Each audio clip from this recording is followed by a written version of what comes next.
Je vais déjà commencer par ce rapport du GIEC dont vous avez dû entendre parler. Donc ce rapport du GIEC est sorti, dont on va avoir les 4000 pages en février 2022. Ça montre l'urgence climatique, ça montre aussi qu'il faut réorienter les politiques publiques. Et donc c'est aussi ce qui a fait que, en tant qu'écologiste, et notre liste, donc avec GRS, Génération S, Génération Écologie, on voit l'urgence d'agir différemment, de gouverner différemment. Et ça a été notre point de désaccord avec Alain Rousset, c'est que nous on avait devant nous des choses très très importantes qui étaient le plan agroécologie 2030 avec la sortie des pesticides. Ils n'ont pas voulu en discuter. On voulait aussi pour les LGV avoir un référendum d'initiative citoyenne pour que ce projet soit vraiment voulu ou pas par les citoyens. Et puis, il y avait le troisième point d'achoppement qui était... Les bassines. Les bassines, les fameuses bassines. Donc, au niveau des bassines, ce qu'on a demandé, c'est d'avoir une stratégie hydroclimatique régionale 2030. Donc, dans la même idée que l'agroécologie 2030, c'est avoir un plan d'action, une feuille de route. Et la stratégie hydroclimatique, ça nous permettrait d'assurer la préservation de la ressource, la quantité aussi de la ressource. Et ça nous permettrait aussi d'avoir une vision un peu plus globale de ce qui peut être fait à certains endroits et pas à d'autres.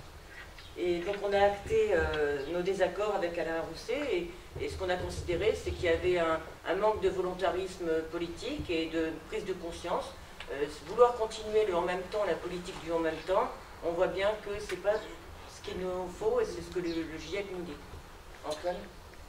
Oui, pour reprendre un peu les quelques éléments que Laurence vient de dire, pendant toute la campagne qu'on a menée, on avait des positions très claires sur ce que l'on pensait qu'il faut faire pour changer les choses. Au-delà des rapports du GIEC, celui-là qui vient de tomber, qui est quand même, si on le lit et si on s'arrête aux premières phrases, un truc absolument terrifiant, alarmiste, mais en même temps, ce ne sont que des rapports scientifiques qui nous disent ce qui va arriver, ce qui est déjà en train d'arriver et qui sont en train même d'augmenter ou de diminuer plutôt les délais sur lesquels on arrive. Donc, partant de ces principes, de ces rapports, mais aussi de ce que l'on peut vivre au quotidien, de ce que tout le monde peut voir, parce qu'on ne peut plus s'arrêter au rapport, maintenant tout le monde le voit, le changement. Je veux dire, les hirondelles, elles ne sont plus là dans nos campagnes. Les oiseaux, ils ont disparu, les insectes aussi. Et avec ça, tout ce qui s'ensuit, les périodes caniculaires, les périodes de fortes inondations, ça n'arrête pas. Le coup de gel, il n'y a pas très longtemps, sur tous les fruitiers, alors qu'on n'avait pas vu ça depuis des années, même si c'est déjà arrivé. Donc, le monde est en train de changer. Le monde est en train de changer. Et, pardon, t'inquiète pas, j'ai bientôt terminé. Et donc, toutes nos solutions, comme l'a rappelé Laurence, que ce soit sur la LGV, qui est, à l'heure d'aujourd'hui, complètement inutile pour répondre, et d'une, aux attentes des néo-aquitains, parce que ça répond plus aux attentes des Parisiens, qui veulent aller plus vite voir le musée à Guggenheim. Parce que ça répond à ça. Donc on voulait des transports du quotidien. Pourquoi? Pour limiter aussi les déplacements en voiture et donc limiter les émissions de gaz à effet de serre. Sur les bassines, Laurence l'a très bien rappelé, sur la stratégie hydro que l'on veut sur la région. Or, Alain Rousset a une vision complètement différente. Sur l'agriculture, l'incohérence qu'il continue de promouvoir, parce qu'il dit stop aux pesticides, et en même temps, il continue de financer les épandeurs. Donc, on avait de toute façon, dans cette campagne, deux visions qui étaient différentes. Après, et ça on ne l'a jamais caché à personne, on avait la volonté de créer une gouvernance commune, c'est-à-dire d'avoir une majorité ensemble. Mais ensemble, pas juste pour avoir une majorité et des élus, pour avoir des inflexions politiques qu'on voulait négocier pied à pied. De toute façon, même si on était arrivé à un accord sur le nombre d'élus, on ne serait pas arrivé à un accord sur la politique menée. La dernière proposition était d'une indécente en termes d'élus, et donc de capacité de faire et de travailler à la région. Mais surtout qu'on ne devait pas avoir d'accord de majorité, ni sur la LGV, ni sur les bassines, ni la sortie des pesticides. Donc comme le disait Antoine, il y a aussi vouloir aller dans un sens et puis freiner dans l'autre. Et donc il n'y a pas que le problème des pesticides avec les financements de dépendeurs de pesticides. Il y a aussi le problème qu'on soutient l'ESS, et à côté de ça, on continue aussi à soutenir une économie qui est dévastatrice, et donc la plupart du temps, on s'est beaucoup achoppé sur les échos et socioconditionnalités. Et aussi, donc, une autre incohérence, M. Alain Rousset soutient One Health, donc une seule santé, mais à côté de ça, on n'agit pas comme on pourrait sur cette santé globale. La santé environnementale, c'est justement réduire les pollutions des industries. On a le bassin de lac, avec plus de 45% de surmortalité sur le bassin de lac. On a la vallée de la plaine d'Aunis, en Charente-Maritime, où il y a un record aussi de cancer pédiatrique, où même l'ARS s'est saisie du sujet. Donc en tant que, si on veut trouver des solutions, il faut aussi aller en amont. Et M. Rousset apparemment ne veut pas aller en amont. Il préfère continuer un vieux monde, un vieux système, où on va continuer à entretenir avec de l'argent public des entreprises qui sont obsolètes. Et donc c'est là, on veut pouvoir peser. Donc il ne faut pas penser que c'est des places, c'est pas une histoire de place, c'est une histoire de pouvoir dans l'hémicycle. Si on peut avoir le pouvoir de faire bouger les orientations budgétaires, différentes choses, c'est parce qu'on est assez nombreux. Si on n'est pas assez nombreux, on ne peut rien faire. Parce qu'on ne peut pas bloquer. Donc c'est quand même ça qui est important, le fait d'être plus nombreux dans l'hémicycle. C'est pour ça. contrer ce genre de politique et en même temps. Et puis, enfin, on va pas passer la soirée à parler d'Alain Rousset, mais Alain Rousset, c'est son 5e mandat. Oui. Je pense pas qu'il ait la volonté, ni même la capacité, mais à la rigueur, on n'est pas obligé de lui en vouloir, de changer de logiciel. Je veux dire, Alain Rousset, c'est pas de dire moi, quoi. Donc là, je ne fais pas tout, mais dans la tête. Il est sur une logique, il aime les entreprises, bah, ça tombe bien, moi aussi, je suis entrepreneur. J'aime les entreprises, mais pour ce qu'elles savent faire de bien. Le financement de Betclic, par exemple, par la région, je trouve qu'il y avait peut-être d'autres orientations budgétaires à faire en termes de soutien économique.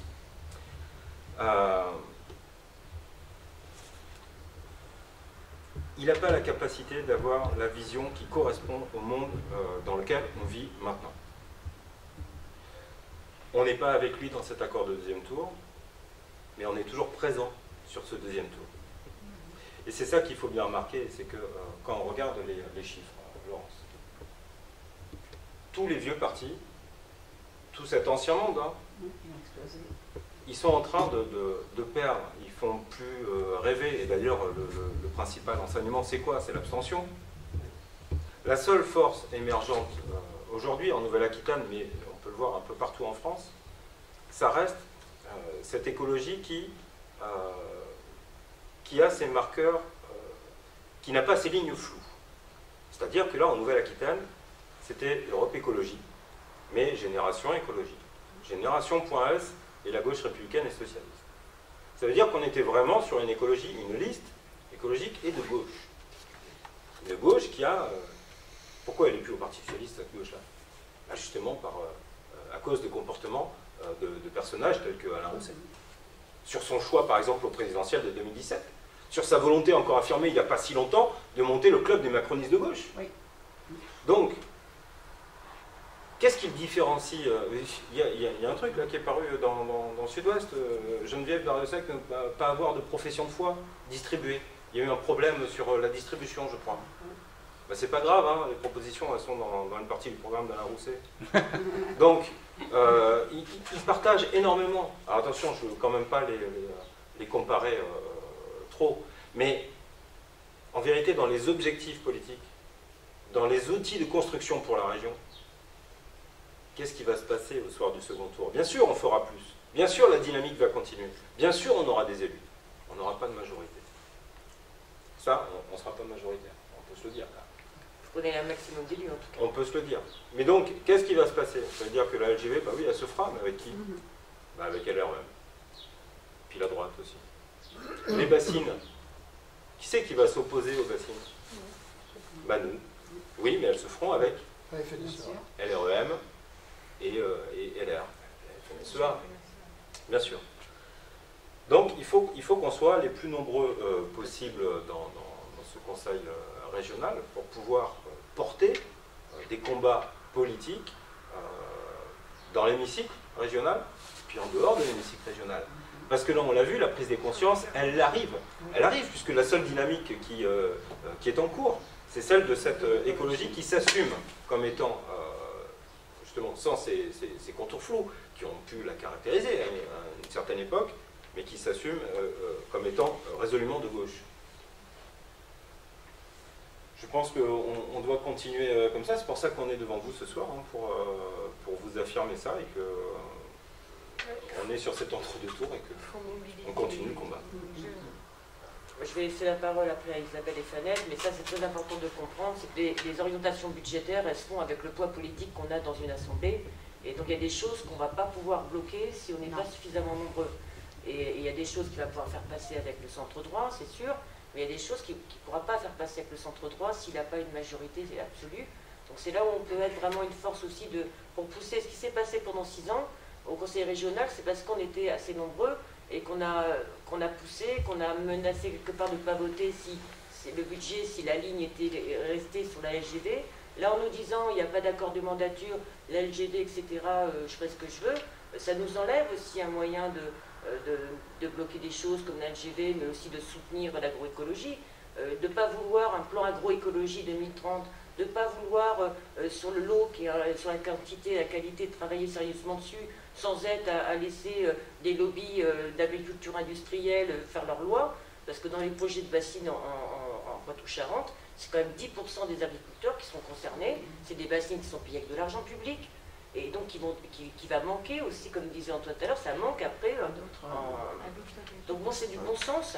Nous, en tant qu'écologistes et puis social, parce que bon, vous avez compris quand même que c'est la gauche, mais ils sont aussi, que ce soit Génération S avec Benoît Hamon, qui est d'ailleurs dans notre liste, qu'on avait soutenu, nous, en 2017, c'était le candidat du Parti Socialiste. Contrairement à Alain Rousset, voilà. Donc nous sommes restés fidèles, nous sommes toujours en coopération avec Génération S, et j'espère qu'il sera élu en Ile-de-France dans le groupe d'Alliance. Et puis aussi, il faut voir que c'est l'avenir aussi de la gauche.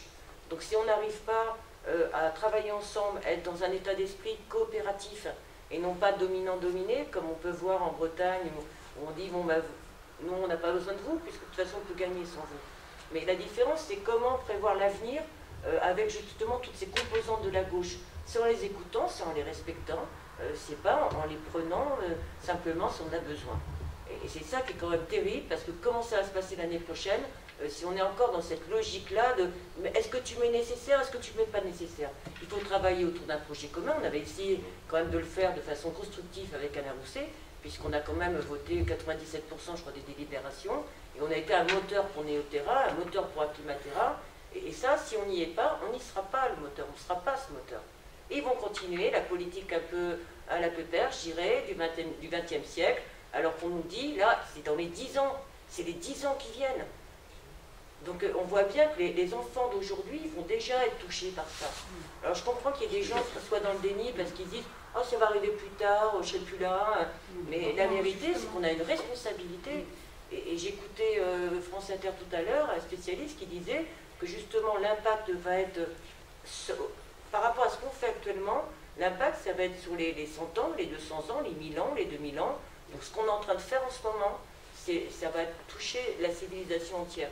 Donc je crois que ce n'est pas à ces moments-là qu'on se tire dans les jambes, c'est à ce moment-là qu'on dit on a des valeurs, on a des constats scientifiques, et maintenant il faut travailler ensemble. Pour ça, il faut le comprendre déjà, j'ai pas l'impression qu'on le sait, ils comprennent, ils ont trop compris l'écologie quand même, donc à partir de là, oui, par contre, c'est compliqué. Par contre, moi ce que je pense, c'est que les jeunes générations se posent beaucoup de questions sur le climat, parce qu'eux, ils ont perçu qu'il y avait un danger. Ils le constatent, enfin on le constate tous, mais eux, ça leur porte à cœur puisqu'ils sont adolescents ou juste tout simplement jeunes adultes. Et donc ils se posent des questions et c'est vraiment ces personnes qu'il faut qu'on mobilise pour voter dimanche, pour leur permettre nous permettre d'avoir des places au Conseil régional pour défendre les valeurs sur l'écologie. Sinon, leurs attentes ne seront pas satisfaites. D'autant plus que la réaction du climat, il y a toujours un temps de latence qui est d'environ 60 ans. Donc aujourd'hui, on subit les pollutions d'il y a 60 ans. Imaginez ce qui s'est passé en 60 ans. Dans 60 ans, ce que ça va être, c'est exponentiel, en fait. Et c'est pour cette raison que j'ai bien peur que... Oui, mais justement, ce que vient de dire Isabelle, très important.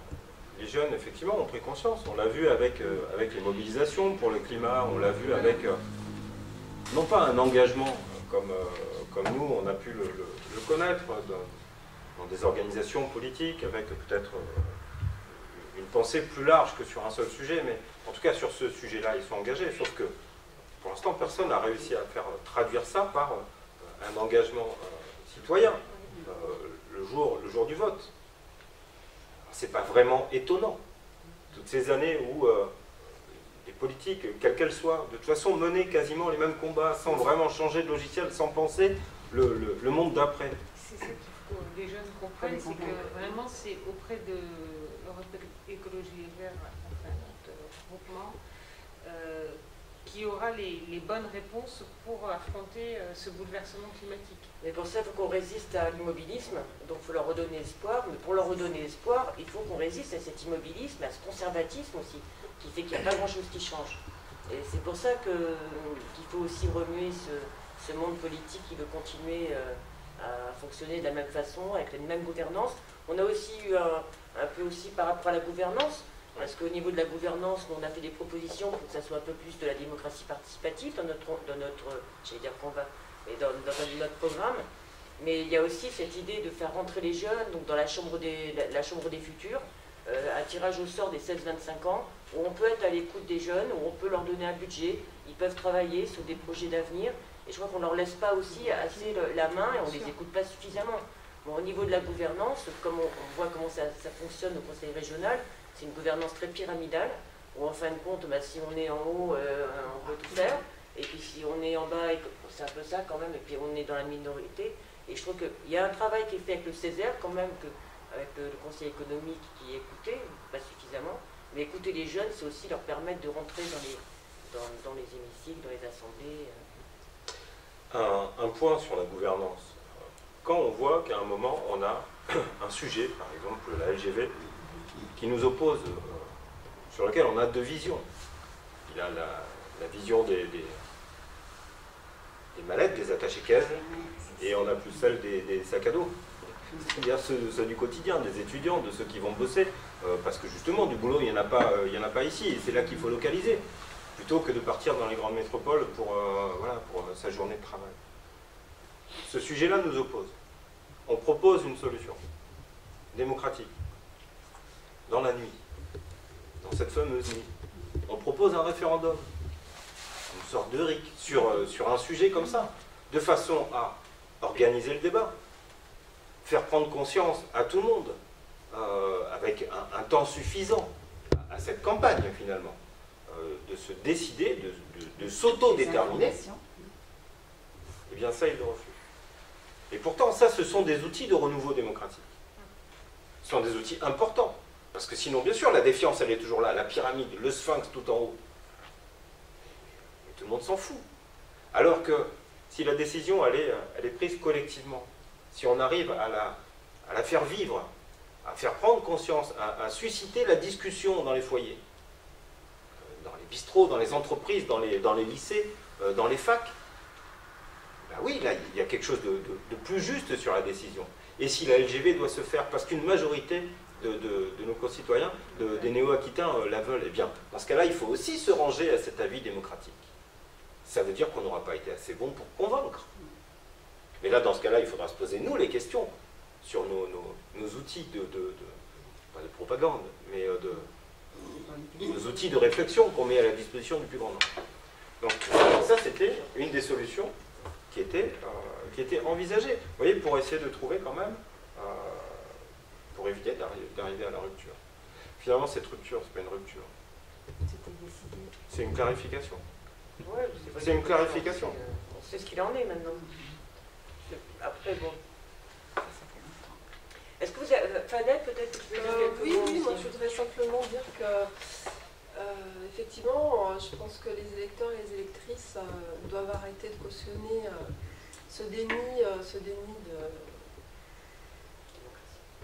Ben non, plutôt, ouais, représentativité. de réalité de l'urgence climatique et de l'impact que ça va avoir sur nos vies quotidiennes. Et concernant la biodiversité, tous les grands projets de LGV, de golfe de Tos, de déni, de protection de la biodiversité, les conséquences sont forcément, c'est nous, la nature va toujours s'adapter, s'adaptera toujours, et donc les seuls êtres vivants suivants seront nous, et si nous n'avons pas les actions et les politiques adaptées à l'urgence et au monde d'aujourd'hui, donc forcément nous allons en pâtir et nous en pâtissons déjà. Donc voilà, donc c'est très urgent de pouvoir dans les urnes exprimer ce genre de choses. Mais il y a des solutions aussi, donc c'est là où il faut redonner l'espoir, c'est qu'on voit qu'il y a des solutions à mettre en place pour l'adaptation. Ce que nous dit le GIEC aussi, c'est qu'on n'a pas du tout mis en place au jour d'aujourd'hui ce qu'il faudrait faire, et on sait aussi ce qu'il faudrait faire. Que ce soit pour les inondations, que ce soit pour l'agriculture, les sols, que ce soit... Donc c'est là où c'est quand même plus gênant, c'est qu'on pourrait dire « Ah, il y a une catastrophe, on continue pareil, on ne sait pas quoi faire ». Mais on sait ce qu'il faut faire. On connaît les alternatives. On sait comment atténuer, on va essayer d'atténuer. Mais l'adaptation au dérèglement climatique, c'est ce que nous dit ce rapport aussi, c'est que accélérons les choses. Et donc tant qu'on sera dans le déni de ce qui va se passer peut-être dans 10 ou 20 ans, on ne peut pas mettre en place les bonnes politiques publiques. Et c'est là où c'est dangereux de laisser des gens dans le déni. Oui, mais l'argent, il ne donne pas à manger.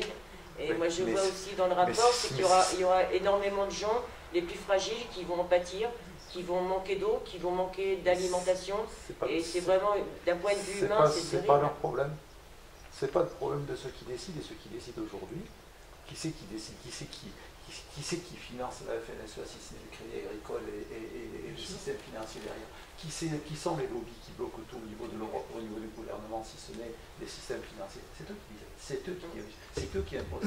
Les politiques aujourd'hui sont des marionnettes, que ce soit au niveau régional ou national, c'est ça. Faut rêver. Bah justement, non, il y avait une alternative à ça, hein. C'était de refuser le poids des lobbies, c'était de ça, réorienter budgétairement, c'était de prendre... c'est ça, C'était de prendre sur 8 milliards de LGV, 4 milliards ou 3 milliards 5 pour rénover les voies existantes et gagner quand même, on perdait quoi? On perdait un quart d'heure par rapport au projet LGV. Je veux dire, est-ce qu'on en était à un quart d'heure près? Alors qu'avec l'argent qui restait, qui est budgété, de toute façon, il y est. On peut rénover toutes les autres lignes, celles qui vont nous faciliter la vie. Est-ce que vous trouvez normal, par exemple, de faire Mont-de-Marsan-Bordeaux en 1h30? Voilà. À combien 2 heures pour faire Bordeaux-Paris? C'est ça. Puis il y a un problème de sécurité aussi, parce que on peut dire, les petites lignes, c'est pas nécessaire, parce qu'il n'y a pas assez de monde qui... Ok, mais quand on a des lignes qui sont dans un état lamentable, il y a un problème aussi de sécurité. Et c'est là où quand même il y a des choix aussi à faire. Est-ce qu'on dépense 8 milliards d'un côté ou est-ce qu'on en dépense moins pour aller plus vite quand même, mais aussi d'un point de vue budget puis sécurité des passagers et puis soutien au train, parce qu'en tant qu'écologiste on soutient le train, mais pas n'importe quel train qui va nous engouffrer une partie aussi de l'artificialisation des sols. C'est aussi un impact sur la biodiversité, il n'y a pas que sur les finances. Il n'y a pas que les finances, l'artificialisation des sols, le côté écologique est une chose, mais il y a également le côté économique et social. On s'est aperçu, lorsqu'on a créé la ligne Paris, la LGV Paris-Lyon, on s'est aperçu qu'en fait, il y a eu un effet tuyau qui a ramené toute l'activité économique vers Lyon et vers Paris et asséché complètement les territoires entre les deux. Et ça, c'est pas dit dans la chanson tout ça. On ne nous le dit pas, on ne l'explique pas. On dit, ah oui, on circule très vite, c'est un fait, mais on circule très mal. Ben, c'est une bonne image que vous donnez, monsieur, sur la métropolisation, qui est quand même la marque de fabrique d'Alain Rousset. Un maximum d'activité est concentré sur Bordeaux. Alors, il pourra nous rétorquer, attention, non. À Guéret, on a un pôle sur la cyberéconomie. À tel endroit, on a un pôle d'excellence sur les batteries. À tel endroit, on a... Donc effectivement, il y a des clusters.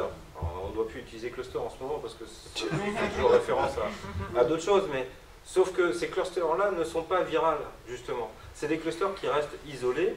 L'économie, elle n'est pas... l'activité économique n'innerve pas tous nos territoires. Et nos territoires se meurent. le territoire se meurt. Et l'idée du tuyau, là, de ces vases communicants de métropole à métropole, c'est exactement ça qui est en train de se passer. Or, on a besoin, nous, des activités, là, ici. On en a besoin à Dax, on en a besoin sur la côte, on en a besoin à Mont-de-Marsan, mais on en a besoin aussi dans les PA, en Corrèze, en Creuse, on en a besoin partout. Et pour les relier, on a besoin de petites lignes, on n'a pas besoin de monstres gigantesques qui vont à 400 000. On a aussi à réorganiser la mobilité dans les campagnes. Dans les territoires ruraux, la mobilité est assez difficile, on prend sa voiture. Et il y a aussi, au niveau budgétaire sur les transports, avoir des choix à faire sur... Bon, on a les grandes lignes de bus, mais on pourrait aussi avoir des petites navettes au niveau de certains secteurs ruraux. Bon, par rapport aussi au fait de revitaliser les centres-bourgs, bon, il y a eu du travail de fait, mais on pourrait travailler beaucoup plus en synergie avec tout ce qui est métiers d'écologie. Donc les métiers de la transition sont des métiers aussi non délocalisables et qui peuvent être sur les territoires ruraux, que ce soit l'énergie ou autre. Est-ce que voilà, il y a une question. Est-ce que vous remettez en cause justement ce découpage des régions? Parce qu'un des gros problèmes aujourd'hui, c'est une des conneries nombreuses de François Hollande qui a fait ça vite fait, c'est que ce sont des régions qui ne représentent pas justement correctement les gens parce qu'elles sont beaucoup trop importantes. En plus, les élus du Limousin, au niveau écologie, pour venir régulièrement, je ne sais pas s'ils font que par Internet, mais je pense qu'ils viennent aussi de temps en temps à Bordeaux. Enfin, ça n'a pas de sens, quoi, ce redécoupage. Et je pense que, bon, c'est au niveau national, je pense qu'il faudrait redécouper les régions correctement pour que les... C'est une des raisons de l'abstention. Moi, j'entendais aussi des spécialistes qui disaient que les gens ne savent même plus où ils sont, avec qui ils sont, qu'est-ce qu'on fait pour eux. Ça n'a pas de sens. Ça n'a pas de sens. À plusieurs niveaux. En plus, pour finir, si j'ai bien compris, les régions qui sont maintenant énormes, avec un président de région qui serait tout puissant, en fait, ils ont moins de fric que le département. C'est-à-dire qu'ils n'ont pas les moyens des landers, etc. Donc c'est une espèce de découpage soi-disant demandé par l'Europe, en fait pour faire plaisir maintenant au président de région, probablement. C'est une espèce de machine technocratique, bureaucratique, qui n'a rien à voir avec la démocratie, plus les problèmes des départements, on ne sait plus s'il faudra en supprimer un sur deux. Oui, communauté de communes, et les communes qui fait quoi en fait. Plus non, les agglos. Et les pays entre les deux en plus. Tout ça éloigne le politique des gens. Les agglos, ils ne sont pas élus, c'est eux qui décident, c'est plus les municipalités. Et les politiques, c'est plus eux qui décident, c'est effectivement les banques et les... Contrairement aux agglos qui, effectivement, eux ne sont pas élus. Et donc, démocratiquement, on peut se poser la question de la représentativité. Ils sont élus. Oui, mais ils sont élus par leur père, c'est-à-dire par les élus qui sont déjà en place dans les communes. Sur la liste, quand même. Non, vous élisez sur les Ouais, charges. enfin, Il y a un fléchage. Il y a un fléchage. Donc ils sont élus. Alors, Avant, ils sont élus. pas directement, indirectement. Il y a le fléchage. Mais bon, déjà, on va parvenir au niveau d'une régionale sur effectivement la refonte ou l'abolition de la loi NOTRe. Oui, elle a participé au désamour des citoyens pour des élections intermédiaires qui n'étaient déjà pas fameuses quand même au niveau de la participation, et que ça continue à creuser le fossé, mais comme les EPCI, hein, parce qu'à force de tout concentrer à un endroit, on s'éloigne de plus en plus. Le SIDEC, le machin. Après les régions, quand même, si on arrive à travailler entre différentes collectivités, la région elle peut aider quand même les territoires, sur les départements, les EPCI, sur des projets de territoire. On a les fonds européens, donc ça peut quand même être s'il y a une bonne relation entre la région et les départements et les EPCI, si la communication se fait bien, ça peut être vraiment quelque chose de positif. Mais le problème, c'est que les projets de territoire qui remontent sont souvent pas consultés avec la population. Jamais, tu veux dire. Je suis gentille. Laissons jamais, presque jamais, on va dire. D'une certaine façon. Pas souvent, voilà. en tout cas. Et donc c'est le problème, c'est parce que quand même ces financements régionaux peuvent être quelque chose qui peut créer une dynamique par rapport au tourisme, par rapport à l'eau, par rapport à un projet de territoire, de revitalisation, etc. Mais le problème, c'est que souvent les élus ou les collectivités ne travaillent pas toujours main dans la main. Ça, c'est sûr. Et puis, il y a la façon dont on fait région. Oui, c'est ça. C'est-à-dire que là, on parlait de la pyramide, du sphinx, enfin de la métropolisation, du tout Bordeaux, mais la façon dont on fait région. Nous, dans le programme, il y avait une façon de faire région. C'était justement ces maisons de la région, dans chaque département, avec un contact direct des élus régionaux avec les habitants du territoire. Non mais un bémol, parce qu'elles existent, mais le non, problème... mais pas la façon dont vous voulez les faire. Non, elles existent, mais pas telles qu'on voudrait le faire. Là, pour l'instant, c'est des bureaux un peu où il y a des entrepreneurs, etc., qui ont des rendez-vous. Et nous, ce qu'on voudrait, c'est une maison de la région ouverte, avec un agent qui puisse renseigner les gens, avec des permanences d'élus, parce qu'on dit que les élus sont éloignés de la population, mais si tous les mois, ils avaient une permanence où ils sont disponibles pour les populations, on pourrait, comme ça, être beaucoup plus en lien, connaître les choses du territoire. Donc c'est là, elles existent, mais elles ont été inaugurées pendant le Covid. Elles n'existent pas de la façon dont nous, on voulait les porter, c'est-à-dire dont on voulait justement décentraliser la région. Elles demandent à évoluer, justement, si on a un groupe assez important, on pourra pousser pour que ces maisons de la région soient ouvertes, pour qu'il y ait des permanences, pour qu'il y ait un agent qui puisse répondre aux personnes qui viennent sans être obligés de se batailler avec leur ordinateur. Parce que moi, j'ai souvent eu des retours de gens qui me disaient, mais les dossiers à la région, on s'arrache les cheveux, je préfère rien demander. Et donc simplement, aller voir quelqu'un, dire j'ai un tel dossier, et avoir l'explication, avoir une problématique où l'élu peut répondre, quelque chose d'essentiel, et pour l'instant, ils n'ont pas prévu. Ils n'ont pas prévu. Non, perturbé par... Il faudrait déjà savoir les compétences de la région. Qui sait les compétences de la région? Qui? À part les entrepreneurs, peut-être. Alors, les compétences de la région, c'est le développement économique, c'est les lycées, c'est tout ce qui est aussi la PAC, donc tout ce qui est par rapport à l'agriculture, le FEDER, le FAEDER, le fonds aussi pour les milieux aquatiques, de la mer, tu vois, MAPTAM. Et donc, il y a aussi au niveau du schéma, beaucoup aussi sur les schémas d'organisation territoriale. Donc on a le schéma régional d'aménagement du territoire, qui s'appelle SRADET en tout. Il y a le schéma régional des déchets aussi qui se met en place, qui est très important par rapport à l'économie circulaire. On a des schémas touristiques aussi où on peut relier entre eux des points touristiques, par exemple de la préhistoire, essayer de dynamiser aussi, parce qu'avec le tourisme, dans notre programme aussi, on a la volonté d'augmenter l'attractivité touristique des terres intérieures, de l'intérieur.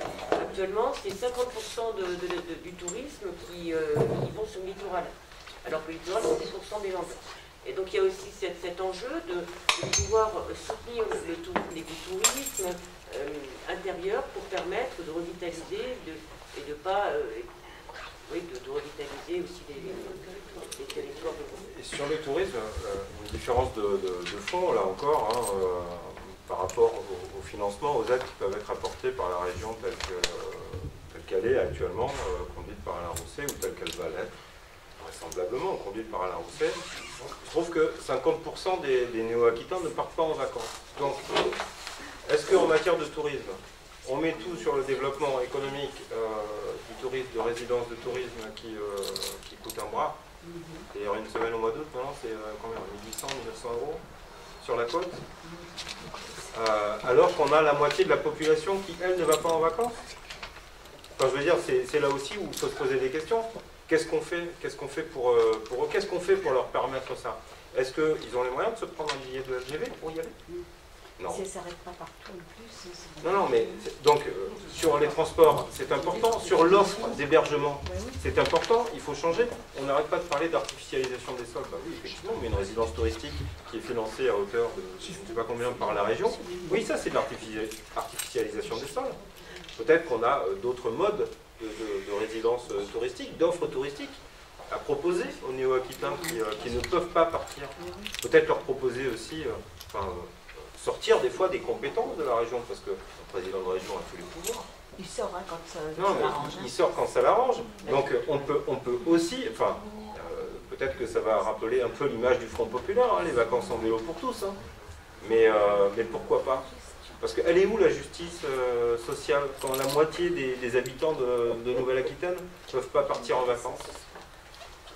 Alors faute d'offres qui leur permet de le faire, peut-être aussi faute de logistique qui leur permet d'y accéder facilement, et après faute de moyens tout simplement parce parce qu'une grande partie de nos concitoyens vivent dans un niveau de dénuement, de pauvreté absolument intolérable. C'est un choix hein, de donner des subventions ou d'aider les plus importants, on va dire, et de ne pas trop s'occuper des... Et pour revenir aux compétences de la région, c'est aussi la possibilité d'agir de façon transversale. Par exemple, sur la santé, on sait qu'on peut agir sur les pesticides, on peut agir sur les bassins industriels, donc ça nous permet aussi d'avoir un peu une action qui est globale. Et c'est ce qui est aussi la différence de l'écologie politique, c'est qu'on est toujours quand même en train d'essayer de voir quels sont les liens. Bon, au niveau de l'agriculture, aussi l'agroécologie, avoir un grand plan 2030, d'avoir des plans alimentaires territoriaux sur tous les territoires, c'est aussi permettre aux populations de pouvoir manger bien, de manger des produits de qualité et pas trop cher. Donc c'est aussi cette idée, donc la région peut être vraiment moteur sur beaucoup de choses. On a aussi tout ce qui est financement par rapport aux inondations, gestion des risques littoraux, etc. Donc en matière d'adaptation, il y a beaucoup de choses à voir. Et même aussi par rapport à la forêt, où il y a des financements pour les sylviculteurs et pour les industries du bois, où on peut aussi les orienter pour l'adaptation des forêts. Et donc c'est vraiment un endroit, la collectivité, je suis d'accord sur le fait que c'est immense, que les gens de la Creuse sont complètement éloignés de la région parce qu'ils ont l'impression que tout se passe à Bordeaux. Mais par contre, que ça soit sur différents sujets, ça nous permet des complémentarités. Et puis sur chaque territoire c'est différent. Par exemple sur les bassines en Poitou-Charentes, nous c'est plutôt des reculs collinaires, on n'a pas le même réseau hydrologique. Sur d'autres sujets... Ça devient d'actualité les bassines. Ouais. L'expérience des uns peut nourrir les autres. Voilà, c'est justement en étant dans une grande région comme ça, on peut voir les bonnes expériences, les mauvaises, on peut voir la complémentarité entre les bassins versants aussi, parce qu'on a quand même la région de bassin Garonne, qui est quand même un grand bassin versant, on est sur 2 bassins versants. La région. Donc d'un point de vue administratif, d'un point de vue humain, on peut essayer, parce qu'on n'a pas trop le choix, la loi NOTRe nous l'a imposé, et je ne vois pas comment, mais par contre on peut essayer de recréer du lien sur les départements, de recréer du lien avec les élus. Est-ce que vous êtes présent partout dans chaque département ou dans chaque... La dernière fois, oui. La dernière fois. La dernière fois, oui, là, on ne sait pas. Il faut faire en sorte. Comment ça, on ne sait pas? Parce que au nord de Nouvelle-Aquitaine, il y a beaucoup plus de votes pour notre liste que dans les Landes, de Lot-et-Garonne, et c'est plus difficile pour les écologistes. Hein. Donc, on va essayer d'avoir au moins un élu par département, mais ça va dépendre des scores qu'on va faire. Donc, la Creuse, la Corrèze, le Lot-et-Garonne, la Dordogne et les Landes sont les départements où... Amplifions la dynamique. Voilà. Pour l'instant, la dynamique, elle est là-dessus. La prise de conscience, elle y est, mais ça ne se traduit pas par un vote. Alors, s'il y a un message, ce soir à faire passer. Et on n'a pas trouvé la solution. Comment convaincre la jeunesse pour aller voter? Eh bien, voilà, si Média 40 nous filme, et merci encore une fois à eux. Et bien dans ce cas-là, il faut, si vous en avez pris conscience, il faut venir voter maintenant. Il faut venir voter pour une liste qui a pris elle aussi conscience des choses et qui propose des solutions, qui veut finir avec cet immobilisme qui est, je sais pas, un fait générationnel. On va dire ça, parce qu'on a dit qu'on n'attaquait pas quand même sur l'âge. Donc c'est un fait générationnel. Eh bien, il faut prendre, voilà. Venez avec nous, mobilisez-vous avec nous et faites gagner l'écologie, la gauche, dans cette magnifique région qui est la Nouvelle-Aquitaine. Il n'y a pas que l'immobilisme, il y a aussi l'activisme contre. Nous avons assisté, Alain et moi, à l'Aglo, à un rapport sur l'agriculture. On s'est fait un peu pris au piège par la FNSEA. Il y a une grande agressivité, haine de la part des agriculteurs adhérents à la FNSEA. C'est qui l'Aglo ? Contre les écologistes, qui traitent d'ailleurs d'extrémistes. Oui, enfin, comme d'autres partis, quand on veut les éliminer, on les traite d'extrémistes. Mais les choses changent. Mais on avance quand même. Oui, alors ça c'est une certaine génération, mais moi je peux vous dire non, de cette génération-là. Non, il y avait des jeunes aussi, hein. Il n'y avait pas que des gens âgés. C'est vrai. Oui, c'est Non, pas non. les jeunes. Et qu'est-ce que vous faites par rapport à C'est un ça? constat, ça. Moi, je parle de ceux qui ont 20 ans. Ceux qui ont 20 ans, ils se posent vraiment des questions. La FNSEA, l'agroalimentaire, c'est un lobby très puissant dans les Landes, c'est sûr. Mais justement, pour sortir de la caricature qu'ils donnent de nous, on les rencontre. J'ai été invitée chez Maïs Adour, je suis allée les rencontrer. J'ai dit au président de Maïs Adour que je pensais que le label rouge ou le HVE, ça pouvait être une transition, mais que ça n'avait pas de sens. Je suis allée le voir, on discute entre nous. Je lui ai dit que les produits phyto, c'était à base d'énergie fossile qui avait une fin. Par contre, les services écosystémiques de la biodiversité, si on n'arrivait pas à les préserver, il y aurait des problèmes. Je lui ai parlé des sols, donc même en n'étant pas agricultrice, je suis allée parler avec eux. Et je crois qu'il faut arrêter justement de nous opposer. Et eux se font un peu quelque part conditionner la tête sur les écologistes sans nous connaître. Donc il faut aller les voir et discuter avec eux. Oui, c'est le fameux, agribashing qui évidemment qui rejette. Mais on a fait quelques interventions, nous tous les deux, et notamment il y a un gros problème sur les retenues d'eau.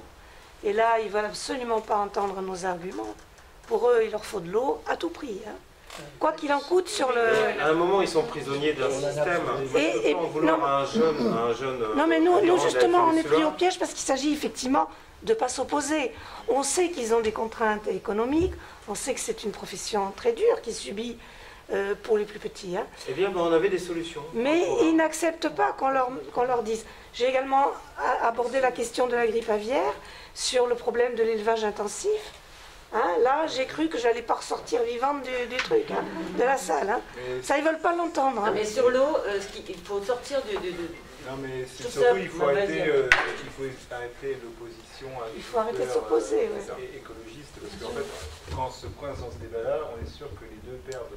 Voilà, oui. Mais il ne faut pas non plus être trop simpliste dans le fait que l'agriculture a besoin d'eau. Oui, bien sûr, mais quelle économie d'eau fait l'agriculture?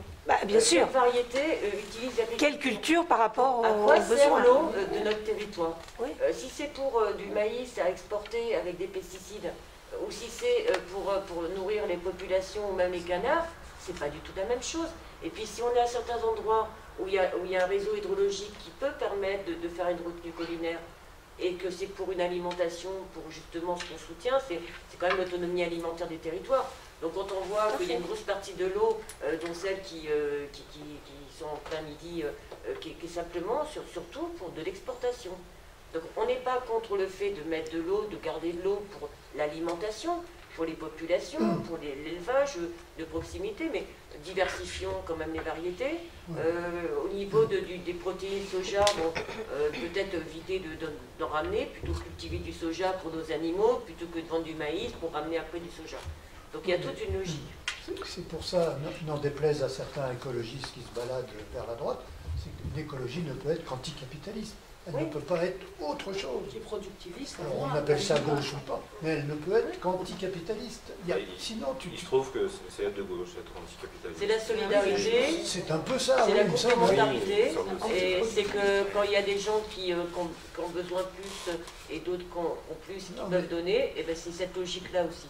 Donc c'est une logique de solidarité, c'est pas du tout une logique de capitalisme où le plus fort écrase l'autre. En Europe, c'est aussi la politique de la PAC qui influence les agriculteurs. Le maïs irrigué, ça paye bien. Oui. Oui, mais la région a les moyens justement de réorienter des choses. Et justement, cette nouvelle agriculture, il ne faut pas la construire contre les agriculteurs, il faut la construire avec eux. Avec eux. Il faut les aider à sortir des schémas dans lesquels ils sont prisonniers. Tout à fait. C'est une escroquerie. Un jeune qui reprend une exploitation, qu'est-ce qu'il reprend avant tout? HVE, oui, il reprend une dette. Il reprend une dette, il commence avec une dette, il commence avec des emprunts. Donc, oui, une très forte dette. Comment sortir comment changer de logiciel quand on est comme ça? Si à un moment, une collectivité comme une région tape pas du poing sur la table et met pas des sous sur la table pour dire, écoute, la dette, on va se démerder avec le crédit agricole, on va mettre du pognon, on va essayer de t'aider là-dessus. Par contre, oui, il y a de la formation, il y a des nouvelles pratiques, on a des enseignants formidables qui sont là-dessus, on a des chercheurs formidables qui sont aussi là-dessus, il y a d'autres modes. Peut-être qu'on va arrêter de manger du maïs, c'est fou ce qu'on mange du maïs. La réalité, c'est qu'il y a une attaque sur les producteurs bio qui vont se faire sucrer les subventions qu'ils avaient. Alors ça aussi, Et ça, oui. c'est dramatique. Alors, on avait sur le nouveau projet de PAC. Ouais, Oui, Je viens d'entendre que Mais le combat n'est pas Lactalis, fini. Lactalis en Bretagne, etc., ne récupérera plus le lait bio des producteurs et empêche, on dit qu'ils maintenant, ils empêcheraient tout nouvel Eh bien, alors dans ce cas-là, on producteur fait une bio. nouvelle coopérative régionale pour récupérer le lait bio. Alors, des solutions, c'est une volonté politique. C'est ce qu'on fait les Basques, oui. mais ce qui est vrai, c'est que la nouvelle loi prévoit d'enlever des aides aux agriculteurs bio installés pour les donner à ceux qui sont en reconversion. Mais la région peut être là. On l'a fait Alors, justement. Qu'est-ce qu'on peut faire Non, mais la région, il y avait le délégué agroécologie Jérôme Orvin, le pacte ambition bio où on a bien poussé, a permis justement à la région de continuer à soutenir ceux qui étaient installés, et donc pendant que l'État avait coupé tout ce qui était maintien. Donc on peut justement au niveau d'une région, puisqu'on a les fonds pour l'agriculture, on peut compenser. Mais c'est aussi des choix. D'accord.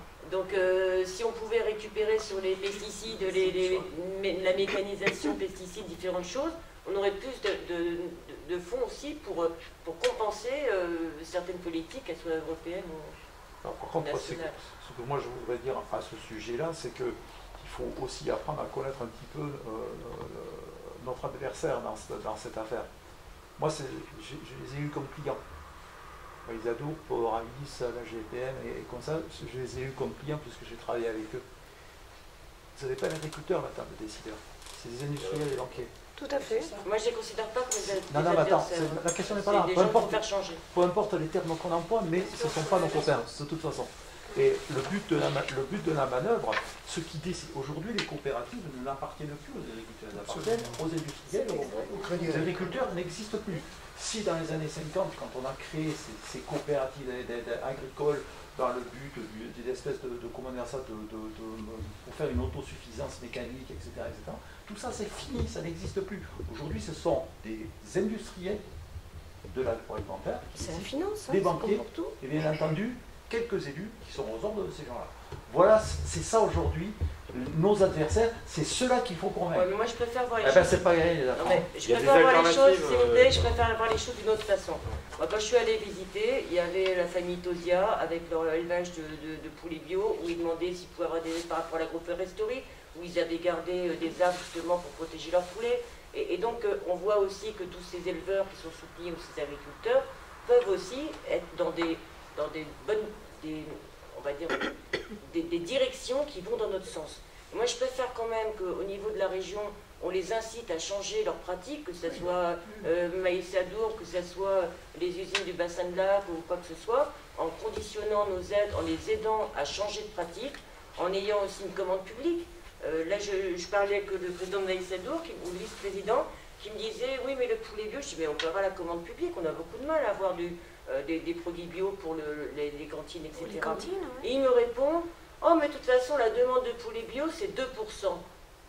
Bon, j'ai écouté, mais bon, tu m'as dit que c'était faux. Donc il y a aussi la vérité ou le mensonge.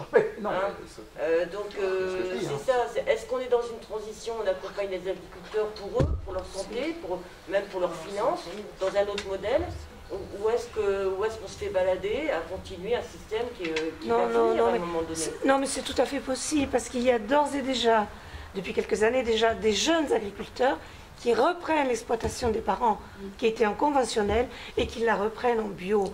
Donc tout n'est pas noir, il y a quand même... Mais moi, je peux vous dire clairement, je les ai en classe. Et ceux-là, il faut les aider, il faut les soutenir. Mais les autres aussi, quoi. Franchement, dans leur fort intérieur, Oui, les autres aussi. tous les jeunes se posent des questions. Mais Tous Bien les sûr, jeunes bien veulent sûr. réfléchir et Ça, c'est l'aspect évoluer optimiste. dans la bonne direction. Non, franchement. C'est l'aspect franchement. d'avenir. Mais Il faut si qu'on le les système, aide. si le système les empêche Ah, de le s'installer, système est lourd, oui. c'est ça, c'est là-dessus qu'il faut bosser. Oui, mais Mais en fait, c'est là qu'on peut intervenir. L'accompagnement, c'est pas le système, mais disons que, en fait, si vous voulez, il y a la cellule familiale qui avait des pratiques ou voilà, et il faut qu'il y ait un accompagnement qui rassure à la fois la cellule familiale et le jeune pour l'aider Bien sûr. dans la transition. Mais il y a aussi l'accès au foncier, l'accès à la terre. Dans Aussi, un programme, donc aussi. on a prévu, maintenant qu'on n'est plus majoritaire, je ne sais pas, mais en tout cas on essaiera de le faire, d'acquérir 600 000 hectares de terre sur la durée du mandat, pour les donner, donc pour les protéger, mais pour les donner aussi à des jeunes agriculteurs, qui permet aussi de mailler le territoire par rapport à l'alimentation. Ça permet de mieux maîtriser ce Et foncier. de leur enlever la charge au départ du foncier, parce que c'est Bien ça qui sûr. les enfonce. Parce qu'ils ont besoin de mécanisation s'ils sont en cadre familiaux. Et donc on a aussi ce projet pour soutenir les terres nourricières et les agriculteurs. C'est des projets, c'est des choses qui fonctionnent. Hein. Ça existe déjà au Pays Basque, hein, avec l'association l'Ours Anguilla, où ils préemptent. Pardon, allez-y, allez-y. Je vous en prie. Au Pays Basque, ils ont cette démarche. C'est l'association l'Ours Anguilla, oui, qui achète, qui préempte chaque fois qu'elle travaille avec l'État aussi. C'est une coopérative basque. Ils achètent les terres pour les mettre à disposition des jeunes agriculteurs en bio. Oui, c'est un bon modèle. Financeur, ouais. Oui, il y a plusieurs Et donc possibilités. on voit bien que c'est la solidarité aussi qui va permettre, parce qu'on a quand même, je crois, 50% des agriculteurs qui vont partir à la retraite dans 10 ans. C'est l'associatif local, la Et donc là, on a solidarité. quand même un enjeu aussi énorme, parce que 50% des agriculteurs qui vont partir à la retraite dans 10 ans, ça veut dire transmission, ça veut dire de la terre, l'accès, la formation. Donc il faut absolument accélérer, qu'on donne à nouveau envie aux jeunes de devenir agriculteurs. Quoi. Sachant que la terre, sachant que ces terres, elles sont convoitées par ailleurs, même au niveau international. Voilà, c'est ça le risque. Donc il faut vraiment être vigilant sur notre foncier. Vraiment avec les bouleversements climatiques, on va avoir des problèmes d'alimentation. Il faut absolument qu'on amorce tout de suite, là, dans les années qui viennent, l'autonomie alimentaire. Déjà là, oui. Chaque citoyen landais devrait avoir à moins de 15-20 km. Moi, ce que je dis, parce que par exemple, sur l'exploitation qu'on a créée avec mon mari depuis 23 ans là, en maraîchage bio, il y a à peu près 15 personnes qui sont passées, qui se sont installées en tant que maraîchers, qui sont formés sur place, chez nous. Et en fait, on me dit, mais t'as pas peur à la concurrence? Non, je n'ai pas peur à la concurrence, parce que je pense que chaque citoyen landais doit avoir la possibilité d'aller faire ses achats chez un maraîcher à moins de 15-20 km de chez lui. Voilà, qu'il ait la possibilité au moins une fois par semaine de se rendre chez un maraîcher, parce que bon, la vente à la ferme, ça s'est développé un petit peu partout. Les marchés, montent un petit peu partout, même un peu trop, parce que toute chaque commune veut son marché. Mais bon, ça a l'avantage, c'est de mettre une proximité entre le producteur et le consommateur. Tout à fait. Et ça, franchement, c'est une économie locale qui peut très bien fonctionner. Hein. Vous avez aussi bien manger, c'est pas la peine d'acheter des aliments qui viennent du Brésil ou de Chine au supermarché, alors que vous avez le producteur à côté qui fait quelque chose de très bon. Et oui, voilà, puis ça crée toute une filière. Il y a donc le producteur, des emplois. Des emplois. Moi, sur l'entreprise, on est 6, enfin, même il est fait le salaire. Et c'est aussi la santé. C'est aussi la santé, retrouver le goût. La santé, la convivialité, le lien direct. Oui, retrouver le goût. Il y a beaucoup aussi d'entreprises qui se créent de beaucoup de légumes. Il y a les magasins de producteurs qui marchent très bien aussi. Et tous les éleveurs qui se sont lancés, y compris, pas forcément en bio, mais les éleveurs qui se sont lancés dans la confection de caissettes de viande, vous savez, avec vente dans un réseau, soit sur la ferme, soit... Comme les AMAP, oui. Oui, ou les AMAP, voilà. Mais ça fonctionne, hein. Ils arrivent à écouler leurs produits. Moi, j'en connais qui sont sur des toutes petites exploitations dans les Vartes, qui font qui fait du veau, du bœuf, du porc et de la volaille. Tout ça transformé. Il ne fait plus de maïs, plus de production de maïs. Il a tout en herbe, puisqu'il exploite les Barthes, et il vit correctement. Il a plus de demandes que d'offres disponibles. Voilà. C'est qu'il y a des demandes, il y a de la demande. Donc, oui, la demande, il y en a. Donc on peut soutenir l'installation en sachant que les produits après trouveront bonheur sans C'est dommage que voilà. D'ailleurs, on peut se désoler de l'abstention, il n'y a pas de souci, mais on voit quand même que dans la population, il y a cette demande. Il y a un vrai mouvement quand même. Hein. Oui, le problème, c'est qu'il y a des oppositions qui sont fortes au niveau politique, mais la population, elle ne peut pas être contre une alimentation saine qui fait vivre les paysans, les familles, les villages, qui permet de protéger les terres, les paysans. Enfin, il y a tellement d'avantages à aller vers ce type d'agricultrice. Maintenant, je crois que les gens sont informés quand même. Et bien alors il faut qu'ils viennent voter, c'est dimanche. C'est là où la proportionnelle, la semi-proportionnelle nous permet. Parce que vous avez dû remarquer qu'au départemental, bon, si on ne passe pas le second tour, il n'y a pas l'idée qui sera représentée au conseil départemental.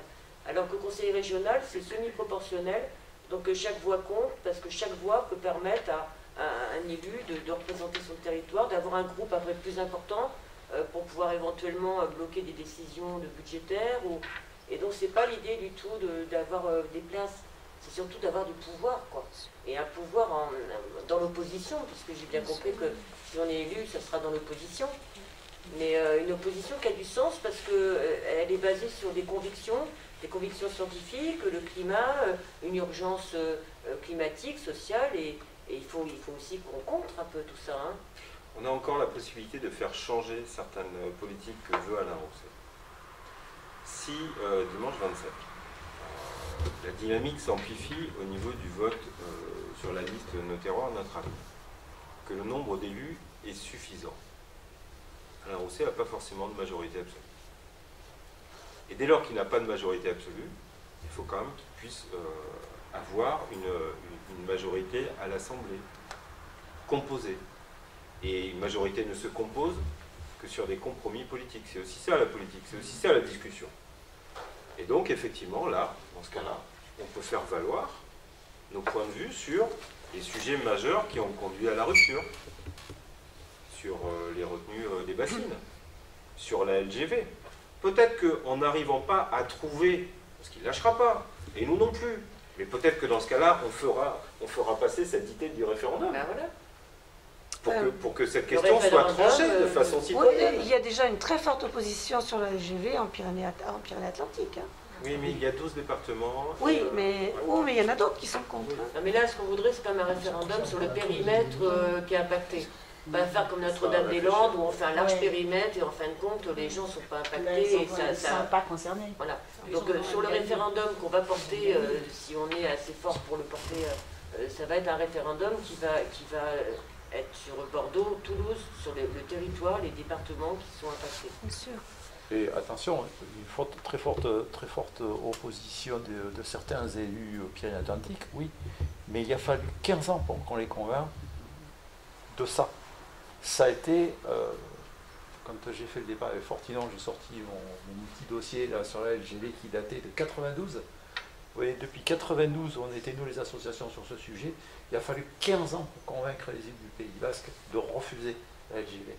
Et encore, ce n'est pas le cas aujourd'hui. Le maire de Bayonne, il traîne les pieds parce que les autres n'en veulent pas. Alors, mais lui, il est plutôt pour, vous voyez, et c'est pas encore gagné cette affaire. On a plus 15 ans. C'est long à convaincre. Ce qui les empêche pas de voter à droite. Peut-être qu'il faut que ce débat soit, enfin les citoyens s'en emparent, parce que je suis désolé, pour avoir passé de nombreuses années au Parti Socialiste, j'ai passé 23 ans. Ce sujet de la LGV... Personne n'est parfait. J'ai passé 23 ans. Et ce sujet de la LGV au niveau des instances, il nous était vendu comme quelque chose de parfaitement acquis. En vérité, il n'a jamais été discuté. Non. Et que quand on en discute, moi quand j'en discute avec mes camarades, parce que c'est, vous savez, à gauche, on est tous camarades. Et donc je continuerai à parler comme ça avec mes camarades, mais la plupart de ceux avec qui je parle, ils n'y sont pas favorables. Ils ne sont pas favorables parce qu'ils ont réfléchi politiquement la chose. À quoi ça sert? À qui ça sert? À qui on s'adresse? Surtout que les temps ont changé, donc les projets comme Notre-Dame-des-Landes ou de l'LGV qui ont été pensés 20-30 ans avant, alors qu'on voit là ce qu'on vit, c'est plus du tout en phase avec... c'est ça le problème aussi. C'est surtout le mensonge. Non, mais ce qui est insupportable surtout, c'est sur ces projets-là, c'est le mensonge qui est colporté par les élus pour faire dire à un projet ce qu'il ne dit pas et ce pourquoi il n'est pas fait. C'est surtout ça qui est insupportable. Enfin, bon, on va pas rentrer dans les détails. Actuellement, le maire de Tercis défend un projet de golf parce que ça apporte de l'emploi. Non, mais ça, c'est bidon quand même. Ah, mais il le défend. C'est quand même le responsable des finances de l'agglo. Il le défend mordicus, son projet de golf. Mais vous avez d'autres questions autrement Tombe la pelouse et qu'il a sur l'échéance à venir, dimanche Ce que je vous demanderais, c'est en tout cas d'aller voter, de nous soutenir. Nous, on va voter, oui. De mobiliser De faire voter. C'est sûr que nous, J'ai déjà passé le truc. Est-ce que la liste LFI, Poutou, etc. appelle à voter pour vous ou pas? Non, ils n'ont pas de consigne. Non, ils n'ont pas de consigne. Ils ont donné comme consigne, en tout cas, de ne pas laisser le RN gagner. Qui ça? Je m'en Ben là, on est d'accord. LFI. La liste de Philippe Après, Poutou. moi, je crois que je n'ai pas lu. Ils ont fait quoi? Ils n'ont pas donné 5%, consigne. 5,6. Ils n'ont pas donné de consigne. Après, très sincèrement, nos programmes étaient très très proches. Ah oui, je pense. La divergence était une divergence peut-être stratégique, d'acceptation du compromis à un moment, mais en tout cas, la clarification est là. On n'est pas avec Alain Rousset. Donc c'est pareil, je leur dis aussi, on porte les mêmes oppositions sur la LGV, sur les bassines. On porte les mêmes combats sur plus de démocratie, moins de métropolisation et plus de territoires innervés et vivants. Donc à un moment, le vote n'appartient qu'à celui qui le fait. Hein. Il appartient à l'électeur et jamais aux organisations. Mais si on est d'accord pour partager ses idées sur une liste ou sur une autre, et qu'à la fin il en reste une qui partage les mêmes idées, je trouverais cohérent que d'aller porter son suffrage vers cette liste-là. Qui ne serait pas un vote contre. Il ne s'agit pas de voter contre Alain Rousset, hein. C'est pas du tout ça. Hein. Il s'agit de voter pour un projet d'avenir, pour une alternative. Et cette alternative, ben voilà, aujourd'hui, parce qu'on a fait ce score-là et qu'on est en capacité de se maintenir au deuxième tour, nous la portons.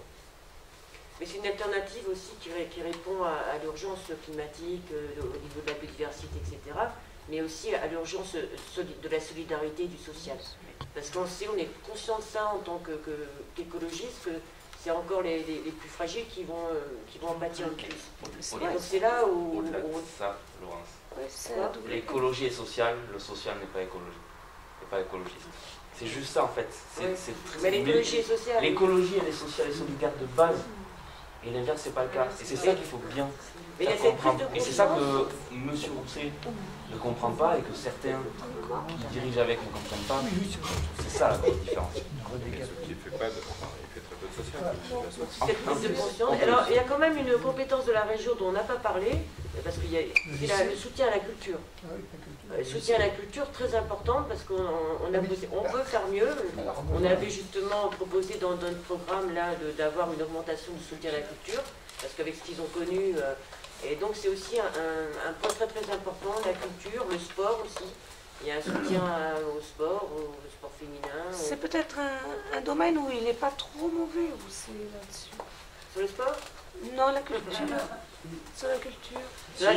Si, parce que les budgets qui sont dépensés par la région, ils sont pas répartis équitablement. Et l'aide aux scolaires. J'avais une responsabilité au niveau culturel, et c'est ce qu'on a pu remarquer aussi, c'est qu'il y a des budgets qui ont beaucoup été aspirés par la MECA, Bordeaux par exemple. Et après, au niveau du budget, si on voit la ventilation sur les territoires, c'est pas vraiment ça quand même, parce que c'est beaucoup le littoral, les villes. Et donc, il y a quand même à améliorer. On proposait aussi de la culture ambulante, essayer les droits culturels, donc permettre d'amener la culture sur les territoires. Et au niveau de l'équité de Nouvelle-Aquitaine, il y a des territoires qui méritent un soutien plus important à la culture. Nous, c'était la culture partout et pour tous. D'accord. Bon, pour vous annoncer quand même qu'on n'aura pas de circulaire Nicolas Thierry dans les boîtes aux lettres, parce que il y a eu un problème, il y a un problème technique de routage. Encore. Voilà. Donc on n'aura pas nos... Donc ça sera par contre à la mairie. Hein. Parce qu'il a fallu aller très vite entre le premier... Non, le bulletin de vote est à la mairie. Oui, ce sera à la mairie. Mais il n'y aura pas la circulaire. Mais non, pas la profession de foi. Parce que la circulaire et le bulletin de vote qui aurait dû arriver par courrier, il a fallu les emmener du coup. Mais il n'y a la pas privatisation. Ça, c'est pas... Il y a la Donc la poste est privée aujourd'hui. LR et la REM ont le même problème que nous. Oh bah alors. Donc il y aura peut-être que Alain Rousset dans les boîtes aux lettres. C'est un complot. C'est marrant ça. Voilà, donc je vous invite vraiment à dire autour de vous, votons la liste de gauche, écologiste, nos terroirs, notre avenir, dimanche, pour nous donner un vrai poids au conseil régional et pour faire revenir ce petit monde qui a besoin de s'accélérer un peu dans la mutation de notre entreprise. On n'est plus sur la transition, on est sur la bifurcation. Il faut carrément un changement de modèle et même le GIEC le dit et nous dit l'urgence. Vous remarquez que le rapport, on l'a qu'en février 2022. Hein, oui. Voilà. Donc on peut s'attendre aussi à d'autres surprises à l'intérieur. Il y en a. Donc je vous invite à... Février 2022, parce qu'il faut que 237 États le valident. Hein, donc il y a des choses qu'il ne faudra peut-être pas dire, je ne sais pas. Non, si. Ils doivent le valider. Ouais, je vous remercie beaucoup. Merci à vous. Merci à Média 40 aussi de sa présence, qui nous permet de pouvoir relayer un peu plus loin que cette salle. Merci d'être venu.